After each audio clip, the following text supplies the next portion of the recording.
All right, so good afternoon, everyone. Welcome to Scholarships. We're excited to see you here, and we are recording this session so we can share it with other alums and colleagues that maybe didn't make it today. But we're really excited to see those of you who are here that you're joining us. This is a collaboration between Raleigh Brewing Company, which is where some of our presenters this evening are, some of our Raleigh Brewing staff members, as well as Meredith College faculty members. It's a collaboration in the hopes of bringing some quality programming about craft beer history in general, have some fun, raise a glass to each other, and you know, have this great partnership between the college and one of our neighbors. Raleigh Brewing is right across the street, which is awesome. But Raleigh Brewing also was started by Christy Neisted, who happens to be the first woman to own and operate her own craft brewery in the state of North Carolina. So that's pretty exciting stuff. And so we thought we saw a really great opportunity here to partner between a woman-owned brewery and a women's college, right? It makes good sense. So we hope that you'll continue to join us and share programming with your friends and family, invite them to come along as well, as we explore all kinds of topics. Again, history, craft beer topics. Tonight's focus is on different types of beer. We're really excited that Keven and Dakotah are here to share their expertise with us. My colleague Dan Fountain and I got this rolling last year. We had 6 programs last year, and we're looking forward to having at least 6 programs again this year. So keep an eye out for those emails and flyers and other information. At this point, I'm going to turn it over to our colleague Taylor Twine, who is from the Office of Alumni Relations, because she's also a great partner for us in promoting this event and inviting alums to join us. So Taylor, take it away. Hi everyone, I'm so glad that all of you could join us. For the alumni on the call, I want to welcome you and let you know that we have a lot of exciting events planned for you over the course of this semester, including 2 more in the scholarship series.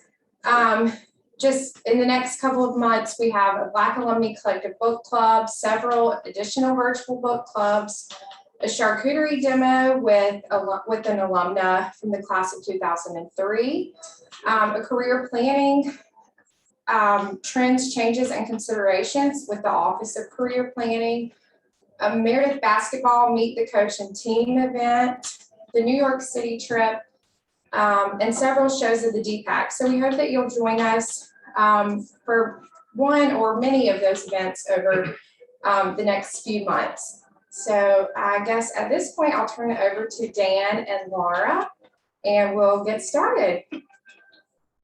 Welcome, everybody.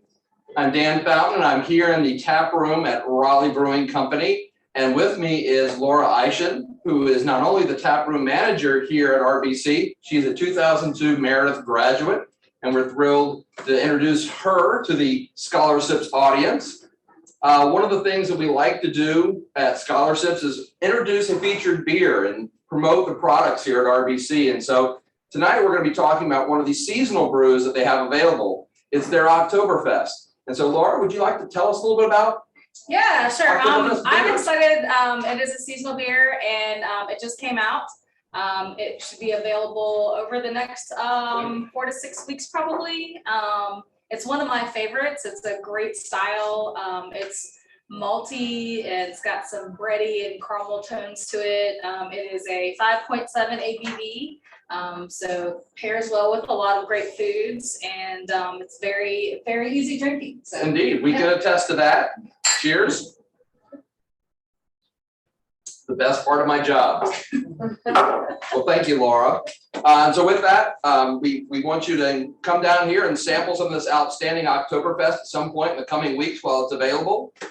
And with that, I want to turn the program over to our 2 special guests, Dr. Keven Hunt, Associate Professor of World Languages and Cultures from Meredith College, and Dakotah Kelly. We're going to call him beerologist here tonight from the Atlantic Brewing Supply, and they're going to talk to us about beers of the season. Thank you, guys. Sure, thank you.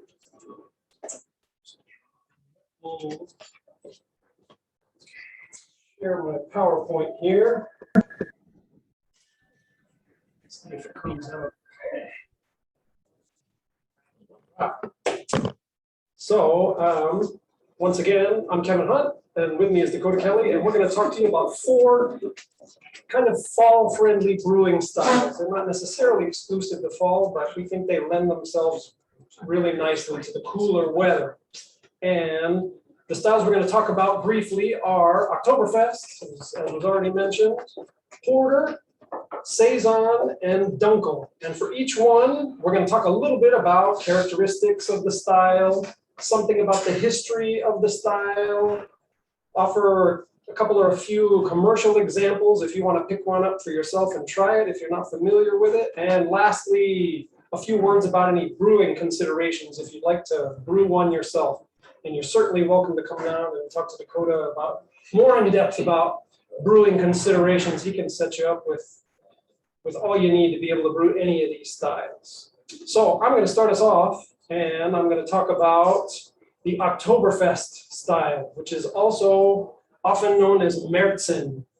This is originally a German lager, and it was originally brewed as a March beer. In fact, that word Märzen either means or is related to the German word for March. And it used to be lagered in caves over the summer, so a long lagering period.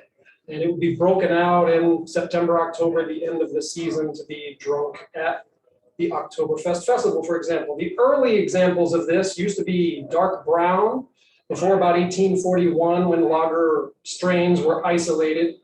But the amber version that we're most familiar with nowadays, and that I have in my hand here, was first served at the Oktoberfest in 1872. And that's a tradition that lasted up until about 1990 officially. So the first thing to throw in here is a little bit of a contradiction, a little bit of confusion, which is common in the beer world, which is that nowadays at the Oktoberfest in Munich and Bavaria, they don't serve what we think of in the States as an Oktoberfest anymore. Instead, they serve what's in the picture on the left, which is most often called a fest beer, which is lighter in color, doesn't have quite the toastiness that an Oktoberfest does. And starting in the 1970s, the organizers of the Oktoberfest in Germany just decided that they wanted something a little bit lighter, a little bit crisper, not as heavy as they called it. So by 1990, they officially switched over to the fest beer. But never fear, the many German breweries still export Oktoberfest to the States, and what they export is generally this amber version like we've got here. And American breweries generally, when they brew what they call Oktoberfest, it's this amber version also. So we've already had a little bit of description of what an Oktoberfest is like. It is usually amber to reddish copper in color. It's very malty, bready, has a little bit of toast to it also. It's a clean lager that doesn't have a whole lot of hop aroma or flavor to it generally. So it's an easy drinking beer, a good beer to sort of get into craft beer if you're trying to push people in the right direction in life. This is a good one to start with. It has a medium body and usually a creamy texture. The one here that I'm drinking has a pretty nice creamy texture to it. The ABV is moderate, maybe slightly higher than some lighter lagers, but somewhere in kind of the 5.5 to 6.5% range, somewhere in there usually. Bitterness is usually low to moderate at the highest. There's often an initial sweetness to the style, but then it finishes relatively dry often, and it has a very bready, malty aftertaste to it. It's last thing to say about it is that it's a very food-friendly beer. It combines well with all kinds of foods. German dishes go without saying, but a lot of chicken, pork, potato dishes. You could pair this up with just about anything, including a lot of American foods as well. Brewing considerations, if you would like to make one of these for yourself, which I highly encourage you to do. German ingredients are helpful with a beer like this, particularly the malt and the hops. The traditional way to do this is to use German malt and German hops, although you don't have to do that nowadays. There are plenty of American varieties that you could use as well. Munich malt in particular is an important ingredient. That's most of what gives an Oktoberfest its color and its toastiness. Munich malt is a lightly toasted barley. You could also consider what's called a decoction mash when you make an Oktoberfest, which is a traditional German brewing method, particularly for the mash in this case, which is where you take out a portion of the mash and you boil it for a certain period, and then you put it back into the mash as a way to raise your temperatures. It's kind of a time-intensive and labor-intensive way to go about things, but it also can boost your richness, your maltiness in an Oktoberfest if that's what you're after. Again, you don't have to do this.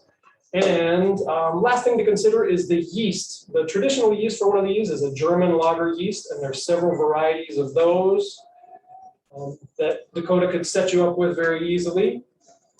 But nowadays, it's also quite possible to use a non-lager yeast to make one of these. You could do what's called a Mocktoberfest. That term gets thrown around quite a bit, and use an ale yeast, a clean ale yeast, like a Y yeast 1007, or kind of the latest thing in brewing, particularly for people who don't have temperature control, a big fridge or freezer that they could use at home just for brewing, is you could use what's called a Kveik yeast, and those are Norwegian farmhouse yeasts that ferment at really high temperatures. So those work well with hot North Carolina summers, for example, and you can still produce a pretty clean Oktoberfest, a Mocktoberfest with one of those yeasts if you want to. And if you'd like to go get your own Oktoberfest, there are several German examples you can find around on the left-hand side of the screen here. There are a few of them. Probably have to go to a specialty bottle shop to find them, but they are out there. Or if you just want to come down to RBC or just head to your local grocery store, the examples on the right are pretty easy to find. Sierra Nevada has one that's pretty common, and RBC's right here again. And lastly, Great Lakes makes a pretty nice Oktoberfest too. So it's a style that's out there, particularly at this time of year, since I think Oktoberfest officially starts September 15th or somewhere in there. Mid-September is when it gets going. So that is Oktoberfest. And now I'd like to turn things over to Dakotah to talk about porter. Cool. So as I stated, I'm Dakotah. I'm the manager of the Atlantic Brew Supply, connected with Raleigh Brewing Company. And yeah, so porters are an interesting beer. So they date back to 18th century London. They're named after the street and river porters that used to drink these a lot around that time. Early they were considered strong ales because they had 6.6 alcohol percentage, but in modern times they've kind of changed that, and they changed that back then to avoid taxes, pretty much. Style-wise, they're normally going to be pretty well hoppy. They're going to be a little more bitter than your like stouts or other darker beers. Brown malt gives it its color. Roasted grains give it that kind of coffee flavor. You're going to get toffee, chocolate, bitter, dark chocolate, some kind of raisiny plum flavors from this style. With this style, there can be a lot of different things that people do. So there's pumpkin porters, there's honey porters. Raleigh Brewing Company has the coffee porter, which I'm drinking right now. Vanilla, barrel aged. You can do a lot with this style because it's so bland in a way, but it's still super traditional, so it holds up to like messing with it in interesting ways. Another fun little thing is stouts actually come from the term porter.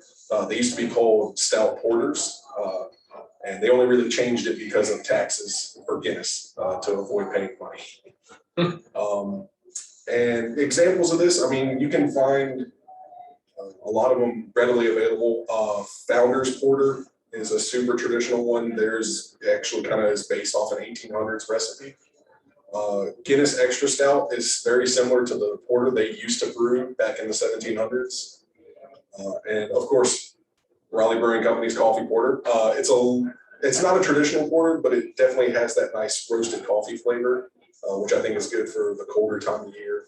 I definitely wouldn't recommend drinking a coffee porter in the summer. Be a little much. But yeah. Show the grain bill, or is that Yeah. later on? Let's change the camera here. So this is a grain bill very similar to a 1716 recipe for a porter. It's Maris Otter malt, which is basically just sugar. It's got brown malt, which is where you're going to get those coffee roasted flavors from. And then it's a good amount of European hops, traditionally London style, which are called fuggles. And it's going to make it super bitter. Obviously, you wouldn't use this much for a recipe. You would use so much more. But this is a good representation of what goes into this style. The proportions, right? Yeah, the proportions are a little, just a little. Yeah. Yeah. I mean, brewing considerations for this beer. It's a super easy beer if you've never brewed a beer before. Darker beers kind of are a little more forgiving if it comes to like all flavors or something happens while you're brewing it. I think we have 12 porter kits. Wow. In the shop. And you can kind of make them your own, like I said, with anything you think would add better flavor to the beer. So yeah. Pair well with smoky stuff, barbecue, cigars, honestly. Yes, heavy. You want something heavy with it. So smoked meats, spicy food would be really good with it. Yeah. A good beginner style too for brewers. Yeah. Don't have to mess too much with our local water to brew a porter. I remember doing a few of those when I was a beginning brewer. So it's a good style to start out with. Yeah. Sure. Weirdly, I was looking at the Raleigh water is very similar to like Eastern London water. Okay. Wow. Yeah. So it actually would fit perfectly. Nice. Yeah. All right. Then I'm gonna continue here with Saison. Let me put the PowerPoint back up.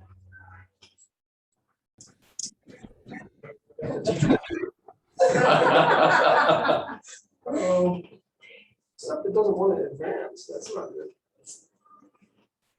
Well, let's try that again. Let's go in here, see if that's better.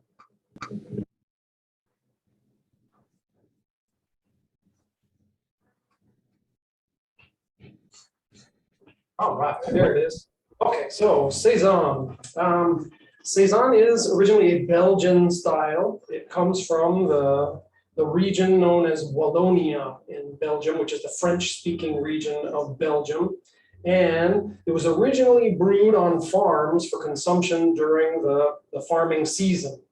And the early versions were mostly low in alcohol, intended for field workers, people who were out doing the labor on the farms. And they didn't want to get those people drunk, obviously, so they were intentionally made low alcohol so that people could get refreshment and keep on working and have sustenance and nourishment and all that other good stuff.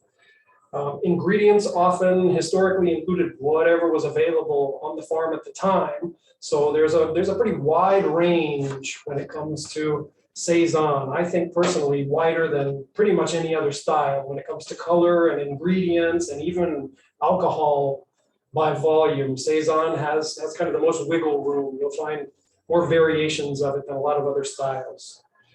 Higher strength and darker versions started appearing roughly after World War II. And just to kind of locate it too, in the 20th century, the most famous, the original sort of commercial Saison is Saison DuPont, and it was originally produced starting in the 1920s. So what is a Saison like? The most common examples, and again, there's a wide range, but the most common examples are pale to sort of light golden color, and they're in the 5 to 7 ABV range, more or less 5 to 7%. But once again, that can vary a whole lot, in my opinion, more than probably any other style. It's a very highly carbonated style, almost always, very refreshing, and usually with a very dry finish to it. So it's got sort of winey, champagne-y aspects to it in some ways, in terms of the amount of carbonation it has, and even some of the flavors it has too. Because the flavors in a Saison are heavily yeast-driven, so there are a lot of fruity esters in there. So citrus flavors, sometimes pear flavors as well, and spicy, what are called phenols, so a peppery note in there as well. And those are produced by the yeast, not by usually the hops or the malts, the other ingredients that you put in there. The yeast is fundamental to a saison. A saison can be hoppy, or it can even be sour as well. Again, the variation in there doesn't have to be, but it can be. It can also have a light spice note. Coriander and citrus peel are ingredients you'll find in them sometime, but spice should be light in there because, again, you want the yeast to be the dominant flavor driver in a saison.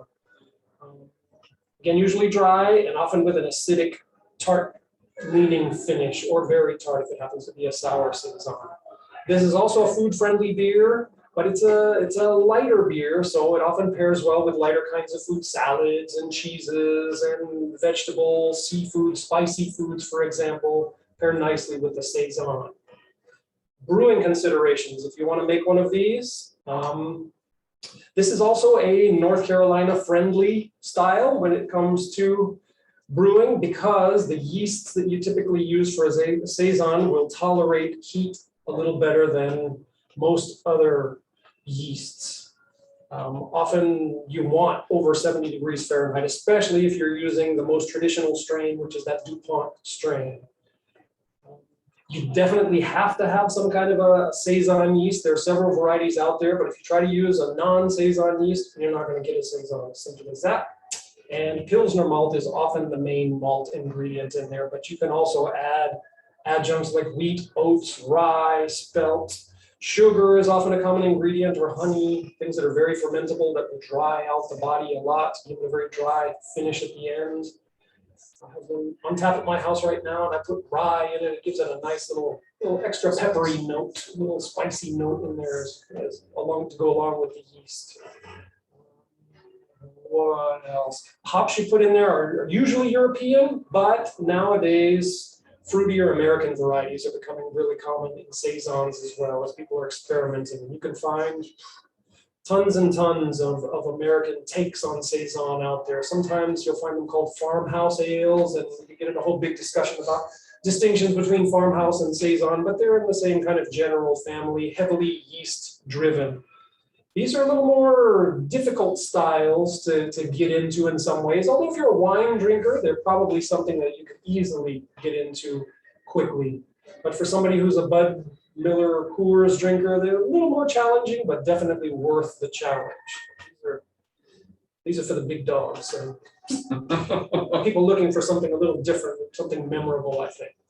Commercial examples. On the left, I put some examples from Belgium that you can find around. Again, you're going to have to go to bottle shops, particularly for the Fantôme and the Saint-Fouillon. The Saison DuPont you can find a little bit more widely at a specialty grocery store, maybe. But the ones on the right are American versions, and these are more widely distributed. The Tank 7 at the top from Boulevard in Kansas City is delicious and easily, you can find it pretty easily. Allagash, pretty much everything they make is delicious, and they have a saison. And then the Blackberry Farms Brewery on the right, you can find it some places if you look for that one as well. So those are a few examples you can find. I highly recommend this style. And I'll turn things back over to Dakotah to talk about Dunkle. Dunkles, all right. So Dunkles are a really old beer. They date back to, the earliest I could find was a recipe in 1453, because they were pretty much all that was drank in the countryside. These beers take a long time to ferment and actually settle out, so they would brew these beers in January and be drinking them about this time. So because they take so long, they would have other lighter beers similar to saisons that they would drink throughout the year. But this was the beer that they kind of almost looked forward to towards the end of the year. It did get affected by Reinheitsgebot, which is the German purity law, which actually affects Oktoberfests as well. So the recipes now are a little different. They're more roasted than they would have been back in the 1500s. So they've kind of gotten darker. It's really hard to find examples of the original Dunkles. They just don't exist anymore, unfortunately. But they range from amber to dark reddish brown, almost black. Most of the commercial ones you're going to find are going to be pretty darker to the dark brown spectrum. They're normally 4.5 to 6% alcohol. Traditionally, they're around 4.5. Americans have kind of bumped them up alcohol-wise. You're going to get no bitterness from them. You're mainly going to get only malt flavors, so you're going to be heavy on that chocolate kind of burnt caramel notes. Like he had mentioned earlier with the Oktoberfest with decoction, this style is mainly only made with decoction mashing.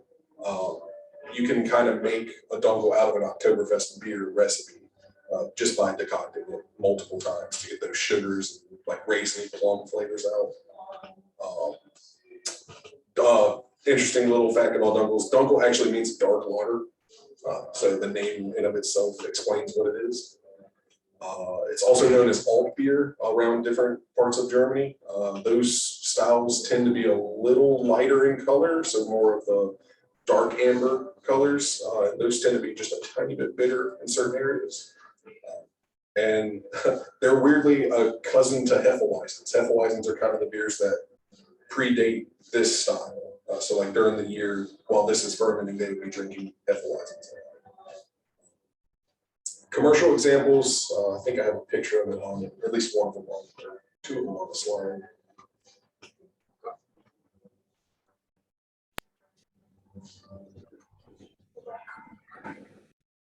Yeah.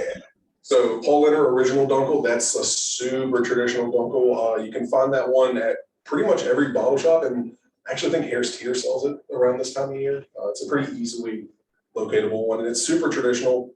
The flavors are going to be super old school. Spaten, which is famous for their Oktoberfest, they have a Muken Dunkel, which is also super traditional. That one's a little hard to find. You're going to kind of need a bottle shop for that one. A local one that I think is really good is Mother Earth's Dark Cloud. They actually decoct that recipe 6 times to get it that dark and raisiny. So this one is very heavy on like prune, raisin, burnt caramel notes. Might not be for you if you've never had this style. I would kind of steer clear of it unless you like those type of flavors. Food-wise, this one kind of pairs with everything Oktoberfest does, like pork, sausages, sauerkraut, like stuff that has a high acidity would be nice to balance out the roastiness of this. Yeah, and then I have another jar for this one. This one's based off an 1800s recipe for a dunkel. So it's mainly Munich malts.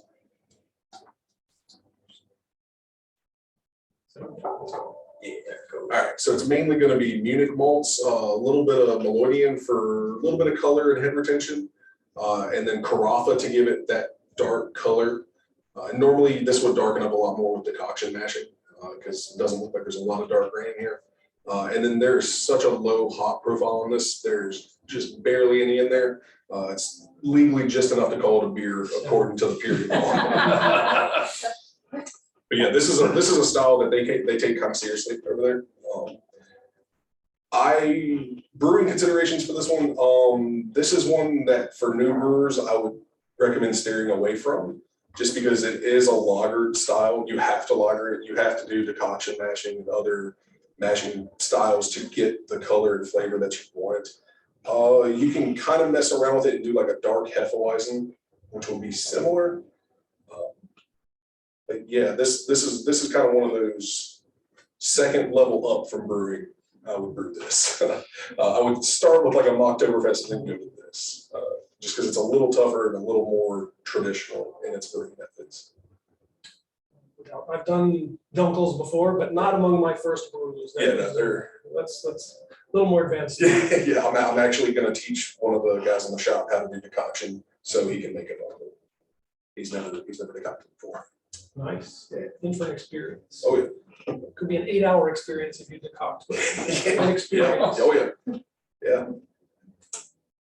All right. Well, with that, we would like to see if any of you have any questions for us and get into a little bit of discussion about any or all of these styles. Questions in the chat? Let's check. None yet? I will pitch one off by saying, in terms of setting up for people who want to homebrew, how can RBC help with that? Are there classes, are there opportunities to learn? So we are in the process of getting classes started back. COVID has kind of shut that down for a while. Hopefully before the end of this year, we will have classes back up and going. They will probably be smaller classes, probably maximum 5 people. But you can always come down to the shop. I'll walk you through every step of the way. Sometimes I even give my personal phone number in case they have questions during brew day, just to help them out. But yeah, we've got tons of literature. Everyone in the shop has different levels of knowledge for everything you're trying to do. We can help you with that. And then hopefully before Christmas, we'll have classes up and people can stop by. And don't be put off by home brewing. I say this as a home brewer. I brewed for years in my kitchen and produced delicious beer. I started off as an extract brewer. There's nothing wrong with it. And I did partial mashes. You don't even have to know what that is. Yeah. Don't worry about the terminology. It's like any other hobby. You can get it as wade as deeply into the water as you want, or stay shallow and produce really excellent beer. So I cooked on my kitchen stove for 6 years, 7 years, and made delicious beer and really enjoyed it, and didn't have to spend 8 hours every brew day either when I was brewing in my kitchen. It was more like 2-3 hours, something like that. You can bake a cake, you can make. Yeah, exactly. And I like to always say that if you can make mac and cheese from a box without reading the instructions, you can make an extract beer. Because it's basically just following instructions down the line, and eventually you don't even need them. Like second or third brew, you kind of know what you have to do. Yeah. If you like to cook, if you like sort of in-home chemistry experiment, let's call it, then home brewing might be for you. And the way I got started too, just to throw this in as well, since the holidays are not far off, I got a basic kit for home brewing as a birthday present one year, and I thought, yeah, I'll try this. Sounds interesting. I like beer, never tried anything like this before. I tried it out and loved it. Made another batch, loved that too. Just kept on going, and 10 years later, here I am, still making beer. It's surprisingly reasonable when it comes to price too. Come in and check it out. Yeah. You'll be surprised. So I'll jump in with a question Questions too. from our folks at home and our audience? We don't have anything in the chat, like you said, Dan, but Friendly crew. yeah, we would love for folks to jump in if they do have any We'll answer questions. any questions, beer related or not. I think Angela may be talking, but I can't hear her. Yeah, can you guys not hear me? Angela, we're not getting your audio. Okay, I don't know why that would be. There you go. Oh, but it'll echo if I turn my audio on. Try again. All right, I will try again. There. Now we got you. Okay, so yeah, I don't know what the issue was, but I'm a big old history nerd. Dakotah, I'm excited to hear that you are too. That's really cool. We love this marriage of history and craft beer and all these traditions. I mean, this is one of the things one of the reasons why we were so interested in doing programming like this, So I love that you guys talked about the history. And if you wouldn't mind just spending a little more time on that with each of these, one of the things that I think a lot of us like to imagine is like, here's this beer and here's all this tradition behind it. Like, this is a beer that the monks would have brewed or something like that, right? Because we have all those ideas in our heads. Which ones would be of the examples that you talked about tonight? Which one would be sort of like the most sort of traditional? This has kind of been brewed the same way for the longest period of time, or it's kind of been around for the longest period of time, to maybe kind of transport you back to, that historical sort of feeling, or that place. Yeah. Oh, you might start a fight with that question. Yeah. I love it. Yay. That's great TV. Go. Yeah. So I mean, if we're going by like stayed the same style throughout history, Dunkels are probably the closest. Probably right. Just because they have such a strict like style guide that you have to brew them to. Oktoberfest adhere to the same laws and everything. But like you had mentioned, they have changed them like significantly over the years because of alcohol percentages, like weighing heavy in stomachs and not wanting to drink a lot of it. Dunkel's kind of really haven't done that other than right when the beer law came into existence, which for a lot of beer nerds is the beginning of craft beer. I don't really believe that, but I would say Dunkel. I'm interested to hear what you think. I guess I'd have to agree. At least if you couch it in terms of which has stayed truest to its origins, I'd say Dunkel is. But keep in mind that we have styles here from Germany, 2 styles from Germany, and their national drink is beer, obviously. We have style from Belgium, and their national drink is pretty much beer too. And the porter is from England originally, and pretty much their national drink is beer too. So if we had a German and an Englishman here and somebody from Belgium, we'd have to hold them back in terms of which has more historical importance, because they all do, and all 3 of those countries have really, really strong brewing traditions. And we emulate them to this day, and they still produce excellent beer. And the other thing that's nice about craft brewing too is that there's, with American and international interest in craft brewing, a lot of other countries, Australia, and South Africa, and Brazil, and I could go on and on.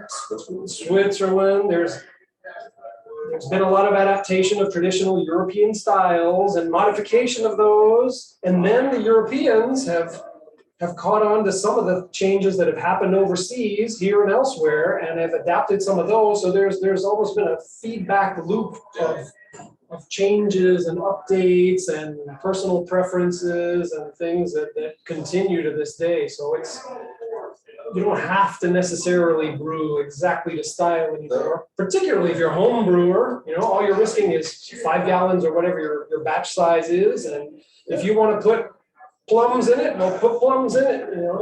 You've got all the freedom to do anything you want, and you might discover the next big thing. Yeah, and you could be like me, brew historic styles and then just ruin them by doing weird stuff. It's a lot of fun. Yeah, you feel a lot of freedom, a lot of power. Yeah, make the monks and the Germans mad.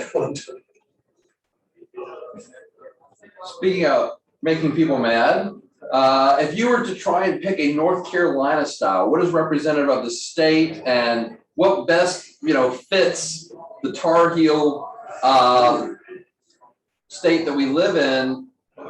What is our beer and why? I've got a thought. I have a few. First, I should say that our state is not all that friendly to some beer ingredients. No. Barley is marginal here. It can be grown, but you got to have, I think, certain varieties of barley, and we do have some local production and even local maltsters. You can get local malt right here at Atlantic Brew Supply. Hops are also marginal here. They can be grown, but our weather's a little hot, a little humid for hops, so it can be done. In fact, in Meredith, we've got hop vines growing. They've been on the down low because of COVID. Somebody hasn't kept up with them, but we can grow it. They're in partial shade, so that helps a lot. But having said that, it's nice when you see craft brewers adapt local ingredients and put them in their beers. I can think of one example that really sticks out. I think it's Full Steam, who used kind of our biggest agricultural product, which is sweet potatoes, in one of their beers. I think they put it in ESB, and that's pretty popular, and I think reflects. Yeah. So that's a quick example I could come up with. Yeah, I have 2 trains of thought. I mean, locally, most people around here tend to like the lighter styles of beer. So like North Carolina has a lot of lagers going on, like home style lagers, using local malts and everything. Ingredient wise, I would say the most friendly to North Carolina would be rye beers, just because it's easy to grow down here. And the local malters and everything around here, they all have rye. Not that a lot of people drink rye, but in our locale, I would say that's the best choice. But actual style wise would be lagers, lighter ales, just because I think North Carolina, I think, is a big drinking state, but I think it's a light drinking state. They don't like drinking heavy stuff that often, other than people who enjoy craft beer, which isn't everybody. So yeah, that's a weird question. I don't really have a definite answer for that. I think we're still defining the answer to that question. Like, come back to me in 5 years when North Carolina's booming. Stay tuned. Stay tuned. We do have a question online. Kevin, you can read that off, or I can read from Kevin for Kevin and Dakotah, and the home brewers in our audience. What are your favorite styles to brew right now? Go first. Yeah. So recently I've been getting more into sour stuff and traditional style sour beers. I'm also always been into like alternative fermentation stuff. So right now, me and a coworker just brewed a traditional French saison, and we added some of his hand-picked grown figs that we candied. So it's a candied saison. And then next Monday, I'm teaching a friend to brew here, and we're doing a pumpkin pie marshmallow stout that I'm going to use graham crackers in the mash, pumpkin in the mash, and marshmallow fluff in the fermenter. So I like doing weird stuff, stuff that costs me so much money, and so much heartache, but it normally turns out really good. Nice. Well, I'm gonna have a hard time following that. Let's see. Right now on tap, I have a saison, the one I mentioned already, with like a pound of rye in it. It's drinking nicely. Nice kind of shoulder seasoned beer. I like to brew with the seasons a lot. So in the summer, I'll do lagers or bit beers, things on the lighter side because of the heat and humidity that we have around. They're just nice and refreshing. For the fall, I like to go sort of amber colored beers. The other beer I have on tap right now is a New England IPA. Partly because I have a neighbor who's a New England IPA fanatic and he just was dying for me to make one, so I made one. But he stayed with me through the whole brew day, so I can't complain. He hit you with, when you brew me something? Yeah, pretty much. And for next up, I'm thinking of doing a stout also in preparation for the winter, since I'm probably going to do a breakfast stout, it's called, that has oats and coffee and even some bourbon, some wood chips soaked in bourbon to give it a little extra punch, and that needs to age for a few months to be really drinkable. So I'm thinking about doing that next. Maybe what else? Got some techniques to help you with that one. Dunkel Weizen maybe on that. So I'm gonna start leaning towards the darker side of things with the cool weather. Breakfast of Champions. Go ahead, Laura. How often do you guys homebrew? I normally homebrew at least every 2 weeks. Whether it's a big batch or a small batch, like I just finished the Tepache, which is a Southern Central American fermented soda, or I'm doing beer, wine. I just got a wine kit I'm probably going to do later this week. Like, it's always something, whether it's small or big. Like at home, I ferment food and peppers all the time. Here, I ferment alcohol and get paid to do it, which is pretty awesome. But yeah, so average about 2 weeks. Yeah. Wow, not fair. My goal is to brew once a month, but I usually don't meet that goal, given my primary source of employment. There are busy times in the semester, so usually, particularly the beginning and the end of the semester, are not good times to brew, but I try to make up for it when we have a longer break in the summer and the winter holidays in particular. I'll try to do 2 or 3. And in the winter, it's easier because I don't have to put them in a temperature-controlled environment. And in the summer, I'll kind of stagger them as quickly as I can back to back and make up for lost time. Or we got fall break coming up before too long now, and I've got 1 brew planned for fall break. Get it in where you can. Angela has a question on muscadine grapes. Have you ever heard of that incorporated into beers here in the state? Yes, there's actually a commercial brewery in Saxapahaw that does a whole series with that. So it's Hull River Ales in Saxapahaw. It's a really cool little small brewery out in the middle of pretty much nowhere. But it's beautiful. Go It see is them. beautiful. Yeah, they're awesome. Right by the river. Yeah, and they got the fields and everything around them. They do a lot of stuff. They have a whole series with those grapes. They do a sour beer. They have a farmhouse saison that they age on the skins to get the tannins. They don't use the grapes, but they also have a pickle saison that's really good. But yeah, it's done. It's been done. I've thought about doing it just to pick up those tannins and kind of a heavy, like, honestly, like a saison or a hefeweizen to pick up those like heavy tannin to like dry your mouth out. But yeah, it's definitely been done. Sure. And it's definitely a North Carolina product. You've got lots of muscadine grapes around, so no reason why I couldn't do it. And to add on to that too, there are several hop varieties that have come out in the last 20 years or so that could lend themselves nicely to a wine influenced beer as well. Yeah, there are several paired nicely with some muscadine grapes or grape juice. To touch on that, actually, another local fruit or vegetable, I don't actually know what it is, persimmons. I'm in the process of designing a persimmon salad because I want to brew with those beers because they kind of have that tartness to them. But I think that'd be interesting. Local stuff.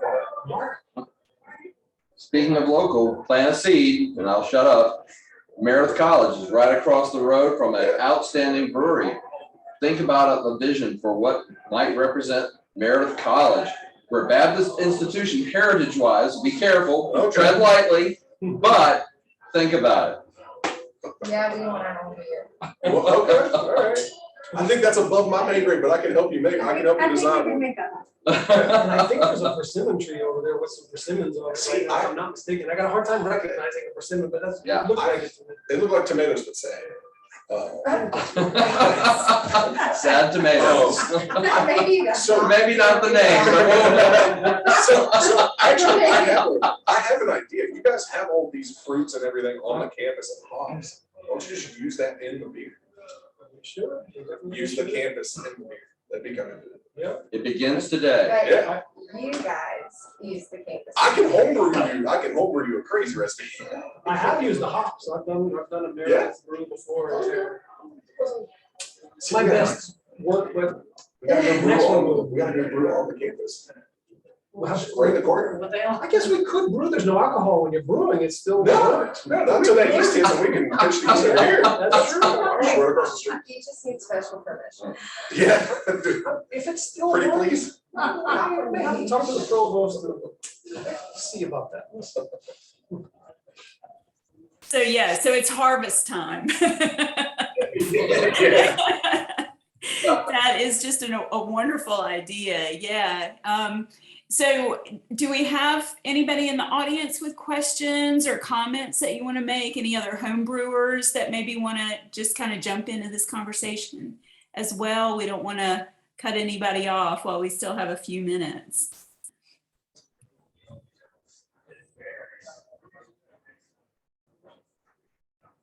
All right, I tell you what, why don't we go ahead and we'll go ahead and close out this session, but we'll invite anybody who wants to maybe hang around for a couple of extra minutes and ask Keven and or Dakotah some questions. Feel free to do that. We'll go ahead and stop the recording and sign off, but welcome.